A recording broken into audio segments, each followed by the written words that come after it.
الرحمن الرحیم صلوات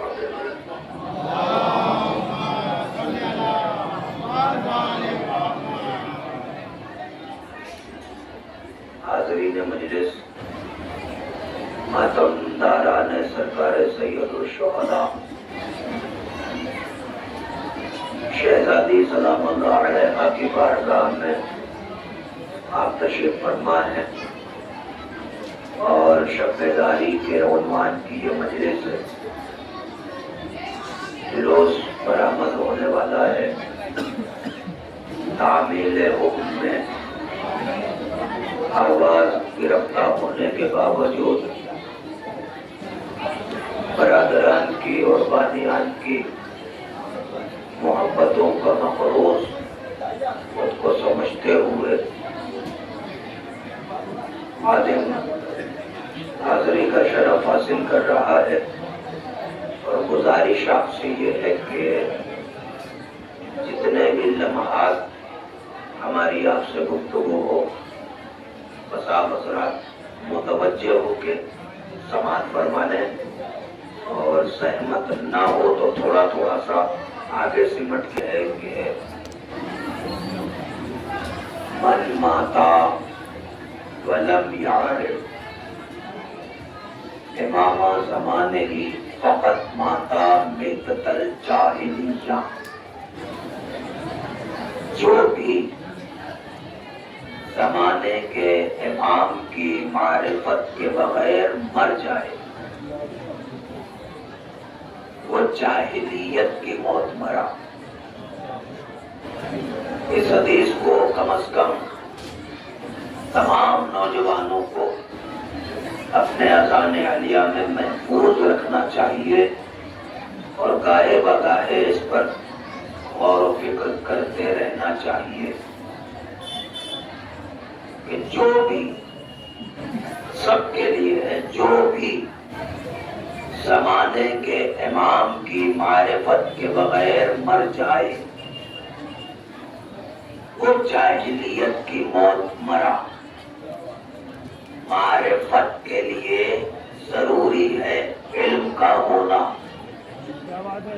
بغیر تمہید کے 2-4 لمحے میں آپ سے گفتگو کرنا چاہ رہا ہوں، لیکن توجہ کی درخواست میری ہے آپ سے کہ معرفت کے لیے علم ضروری ہے، اور علم کے لیے عقل ہونا ضروری ہے۔ ہمارے اور آپ کے وجود کا جو جوہر ہے وہ عقل ہے، اور عقل کا جوہر علم ہے، علم کا جوہر معرفت ہے۔ جب معرفت ہو جاتی ہے تو محبت خود بخود ہو جاتی ہے۔ آپ سے طلب کی گئی ہے مودت، ٹھیک ہے؟ مودت اظہار چاہتی ہے، جبکہ محبت کے لیے اظہار شرط نہیں ہے، مگر جس سے مودت ہو اس مودت کو آپ ظاہر کریں تب مودت ثابت ہوگی۔ تو کم از کم جو اتنی رات گئے ہم اور آپ جاگ رہے ہیں تاکہ زمانہ دیکھ لے کہ جن سے ہم کو مودت ہے ہم ان کے غم میں ساری رات شب بیداری کرتے ہیں۔ صرف ایک شب بیداری نہیں، 2 مہینے 8 دن تک نہیں، پورا سال۔ ہمارا ایک اصول ہے کہ جن سے محبت ہے، جن سے مودت ہے، ان کے غم میں غمگین ہو جاتے ہیں اور ان کی خوشی میں خوش ہو جاتے ہیں۔ اب آپ کانسیپٹ کو سمجھ لیجئے کہ آپ کے وجود کا جوہر ہے عقل، عقل کا جوہر ہے علم، علم کا جوہر ہے معرفت، معرفت کا جوہر ہے محبت۔ اس کا مطلب یہ ہے کہ محبت جذبات سے نہیں ہوتی، معرفت سے ہوتی ہے۔ جذبات کی محبت شرع کا وقت بالکل نہیں ہے، بہت سی باتیں میں آپ سے کر چکا ہوں، میں اشارہ کرنا چاہ رہا ہوں کہ جذبات کی محبت چند قدم چل کے تب توڑ دیتی ہے، جذبات کی محبت مطلب ختم ہونے کے بعد تب توڑ دیتی ہے، لیکن جو محبت معرفت کے بعد ہوتی ہے اسے چاہے سولی پہ چڑھا دو یا دیواروں میں جو